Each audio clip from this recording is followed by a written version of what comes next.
Differential equation में partial differential equation में आज देखते हैं ये topic partial differential equation with constant coefficient.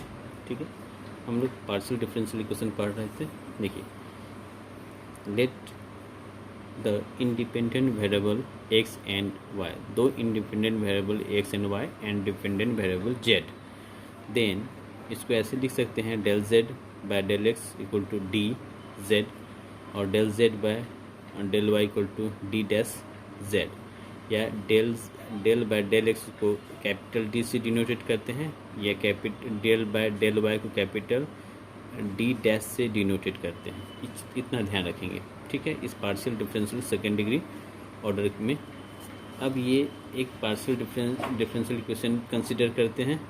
ठीक है, और ये पार्शियल डिफरेंशियल इक्वेशन देखिए क्या है, a naught del square del पे power n z upon del x पे power n plus a1 del पे power n z by del पे पावर डेल एक्स पे पावर n माइनस 1 और del y plus one dot plus dot, और ये हो जाएगा आपका a n डेल पे power n z by del y पे power n equal to f x y। ठीक, अब देखिए ये चूँकि हम डेल z को del z by del x को ये इसको हम क्या लिखे हैं, ये अब d लिखे हैं, ये इसको कैपिटल D से डिनोटेट करते हैं। ये मेरा होगा चूँकि z, ये हम z यहाँ लिखते हैं तो ये हो जाएगा आपका कितना है d पे पावर n, और यहाँ देखिए यहाँ पे इसको सेपरेट करेंगे तो ये लिख सकते हैं डेल पे power n minus 1 z upon del x पे पावर n माइनस 1, इसको d पे पावर n माइनस 1 लिखेंगे, और एक रहेगा डेल बाय डेल y तो इसको हम डेल डैश d पे पावर डैश लिखेंगे plus one dot a n, और ये हो जाएगा आपका d कैपिटल D डैश पे पावर n। ठीक, z equal to F X. तो ये इस फंक्शन को हम एफ डी, चूँकि d और d डैश का ही फंक्शन है तो इसको हम d और d डैश z लिख सकते हैं equal to F X Y, या बाकी ये a1 a2 ये सब कांस्टेंट हैं। ठीक है, ये सब कांस्टेंट है। अब देखिए F D dash is the polynomial of the differential operator, ये एक तरह का पोलिनोमियल ही है of the differential operator D और डी डैश। ठीक, अब इस चीज़ को समझे हैं जो भी, अब इसका हम वर्किंग रूल समझेंगे कि इसको एग्ज़ाम में कैसे हम अप्लाई करेंगे। ठीक है, अब देखिए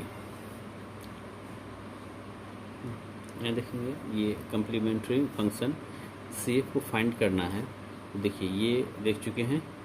ठीक है, अब इस इक्वेशन में क्या करना है, कम्प्लीमेंट्री फंक्शन इस इक्वेशन का, अगर फर्स्ट इक्वेशन का इसका सॉल्यूशन निकालना है तो क्या करेंगे, इस d देखिए ए नोट d पे power n plus a1 d पे power n minus 1 d dash plus a2 d पे power n minus 1 d dash का square plus one dot plus a n d dash पे power n।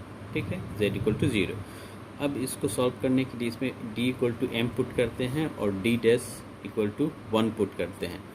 तो d जहाँ है वहाँ capital small m और d dash 1 put करते हैं। तो देखिए यहाँ पे a0 m पे पावर n, a1 m पे पावर n माइनस 1 और ये 1 हो गया, a2 यहाँ होगा m पे पावर n माइनस 2 और ये 1 हो जाएगा, प्लस डॉट सोन और यहाँ पे प्लस an और ये हो जाएगा 1, तो 1 ही होगा इक्वल टू 0। अब ये इक्वेशन हो गया, इस इक्वेशन के axillary equation of partial differential equation कहते हैं। अब फर्स्ट केस में देखते हैं, केस फर्स्ट में देखते हैं late m1 m2 dot mn B, देखिए m1 m2 so mn be distinct root then general solution, ये डिफरेंट होगा।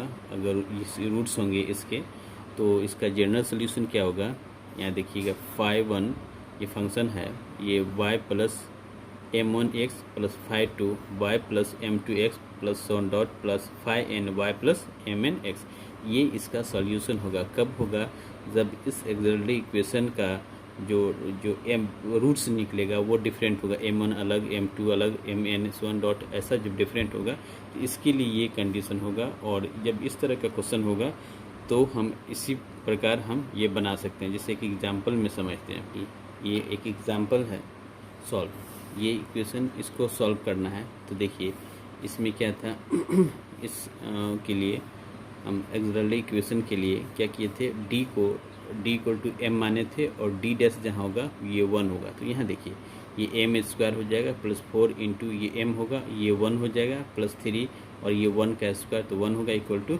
0 हो गया। ये इस इक्वेशन को हम सॉल्व करेंगे तो ये इसका फैक्टर करेंगे तो 3m प्लस एम और प्लस ये हो जाएगा। अब इस दोनों में हम m कॉमन लिए तो इतना और इस दोनों में 1 कॉमन लिए तो इतना और इस m प्लस 3 कॉमन लिए तो m प्लस 1 हो गया इक्वल टू 0।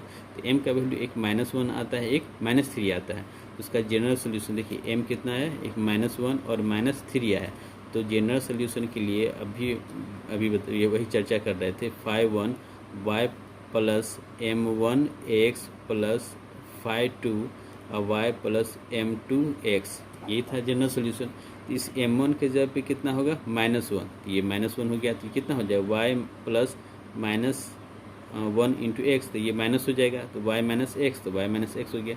और यहाँ m2 की जगह पे कितना रखेंगे -3 होगा तो y प्लस तो -3x, तो -3, तो ये एक जनरल सोल्यूशन इसका होगा। अगर उस कंडीशन में होगा डिफरेंट उसका रूट्स निकलेगा तो, लेकिन ऐसा भी हो सकता है रूट सेम भी हो। तो इसके लिए केस 2 में देखते हैं, if roots m the repeated n are times then corresponding partial part of CF is, अगर n are times same repeated हो तो इसके लिए इसका सोल्यूशन जो होगा तो 5 y प्लस mx, ये mx है प्लस x लिखेंगे, 5 y plus mx plus x square 5 y plus mx और डॉट ये जो लास्ट टर्म जो होगा ये x पे पावर r माइनस 1, क्योंकि यहाँ 1 यहाँ से स्टार्ट होता है एक, इसलिए एक माइनस करें तो r माइनस 1 और कितने टर्म्स है r, तो r फंक्शन तो 5r y plus mx। Example से समझते हैं, देखिए एग्जाम्पल ये हम इसका सॉल्यूशन करना सॉल्व करना है। तो एक जनरल इक्वेशन के लिए m क्या माने थे, m इक्वल टू डी को माने थे और d डैश इक्वल टू 1, तो यहाँ हो जाएगा m स्क्वायर और ये हो जाएगा 1 और प्लस ये 2m इक्वल टू 0। तो ये फार्मूला बनता है m प्लस 1 का होल स्क्वायर इक्वल टू 0। तो m कितना -1 ये 2 बार है, इसको 2 बार रिपीटेड किया है, यानी कि m plus 1 into m plus 1 equal to 0। तो m कितना होगा -1 और -1, ठीक है। और आप लोग समझ रहे होंगे। तो जनरल सोल्यूशन के लिए हम क्या लिखे थे, इसमें जनरल सोल्यूशन z जो होगा ये क्या होगा 5 होगा, y प्लस mx होगा प्लस फिर एक x होगा फिर 5 तो ये 5 होगा और y प्लस mx होगा, ठीक है, सो ऑन डॉट होगा। लेकिन यहाँ पे 2 ही है, इस 2 टर्म ही लिखेंगे। तो 5 y प्लस mx, तो m की जगह पे कितना है -1 तो -x फिर प्लस x और 5 और यहाँ y प्लस m, इस m की जगह पे कितना है -1 है तो -x, तो ये आंसर आपका हो गया, ठीक है। अगर केस का थर्ड में देखते हैं, अगर if d equal to 0 then part of CF is 5y, यानी कि उस समय में d 0 होगा तो वहाँ पे मेरा जिसको m यूज़ करते थे m क्या होगा 0 होगा, तो वहाँ जो सॉल्यूशन होगा वो कितना होगा सिर्फ 5y होगा। अर्थात सोल्यूशन क्या लिखते थे y प्लस mx, तो ये अगर m 0 है तो ये टोटल पार्ट 0, तो सिर्फ क्या होगा 5y होगा, ये होगा। अगर यहाँ पे अगर dq ऐसा हो यहाँ पे तो 0 होगा तो पार्ट ऑफ CF इज़, इसको क्या लिखेंगे 5y प्लस x 5y, ये हो जाएगा। एक और होगा तो यहाँ पे लिखेंगे प्लस x स्क्वायर 3y, ऐसे लिखेंगे। अगर यहाँ पे r टाइम्स अगर रिपीटेड करेगा, देखिए r टाइम्स रिपीटेड करेगा r टाइम्स, तो इसको क्या लिखेंगे तो 5y plus x 5y plus x square 3y so on dot, और ये ऐसे लिखेंगे, ठीक है। तो इसको आप समझें और इससे रिलेटेड एक क्वेश्चन देखते हैं। देखिए यहाँ क्वेश्चन है, इफ़ डेल डैश, एक सेकेंड एक क्वेश्चन, चलिए पहले इसको देखते हैं। एक और फोर्थ कंडीशन देखते हैं, if del dash equal to 0, अगर ये 0 होगा तो पार्ट ऑफ CF इसका कितना 5, क्योंकि ये डेल डैश जो लिखते हैं डेल बाय डेल y के लिए यूज़ करते हैं, ठीक है। तो और यहाँ पे del D equal to del by del X use करते हैं। तो यहाँ पे चूँकि ये y के रिस्पेक्ट में इसको पार्शियल डिफ्रेंशिएट करते हैं, तो del D dash equal to 0 होगा, तो पार्ट ऑफ सी एफ जो होगा ये फाई एक्स होगा। ठीक है, अगर del dash D dash square equal to 0 होगा तो पार्ट ऑफ सी एफ जो होगा ये फाई 1 एक्स प्लस वाई, ये y और फाई 2 एक्स होगा, फाई 2 एक्स होगा। ठीक है, अगर r टाइम रिपीटेड करे तो इसके लिए phi 1 x plus y, phi 2 x plus y square, phi 2 x सोन डॉट वाई पे पावर n-1 और फाई आर एक्स होगा। ये आप याद देखिए, इस एग्जाम्पल से समझते हैं, ये समझ में आएगा बेहतर, क्योंकि सॉल्व ये क्वेश्चन है आपका। ठीक है, अब इसमें हम कॉमन लेंगे क्या है, तो D square D dash square common लेते हैं, तो यहाँ पे एक बचेगा डी और प्लस ये डी डैश इक्वल टू 0। अब देखिए ये पार्ट भी 0 हो गया, ये पार्ट 0 होता, part of C F is क्या होगा, इसके लिए जब 0 बताए थे तो लिखे थे फाई वाई प्लस एक्स और फाई 2 वाई, ये हम ऐसा लिखेंगे। ये हो गया आंसर इसका। अगर ये भी पार्ट 0 है तो इसके लिए पार्ट ऑफ सी एफ क्या होगा, फाई 3 एक्स प्लस वाई और फाई 4 और एक्स, ये होगा। अब क्या बचा मेरा, ये पार्ट बच गया, तो यहाँ पे d के जगह पे m और d डैश 1 हो जाएगा, तो m प्लस 1 इक्वल टू 0, तो m कितना -1, तो इसका सोल्यूशन कितना होगा, तो 5 यूज़ करेंगे और y minus y plus M X होता है, तो m कितना है -1 है, तो y माइनस एक्स, ये हो जाएगा।